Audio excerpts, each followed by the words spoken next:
তো এখন হচ্ছে আমি নাইট ক্রিম লাগাবো। তো নাইট ক্রিম লাগানোর জন্য আমি মুখটা ফ্রেশ করে আসলাম। তারপর হচ্ছে নাইট ক্রিমটা নিতেছি।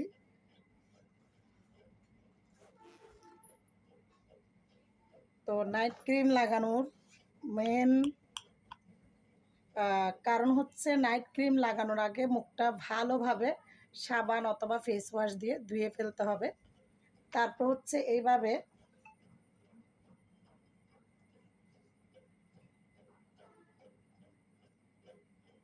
যারা প্রথম ইউজ করবে তারা এভাবে একটু বেশি করে দিবে একটু লেয়ারটা। তারপর হচ্ছে এভাবে করে, মানে বেশি ঘষাঘষি করার কোনো, একদম ঠোঁটে পর্যন্ত দিবেন। আমার ঠোঁটটা অনেক কালো ছিল, কিন্তু এই ক্রিম মাজার পর থেকে আমার ঠোঁটটা অনেক কালার হয়ে গেছে, মানে খুব সুন্দর একটা কালার চলে আসছে। তো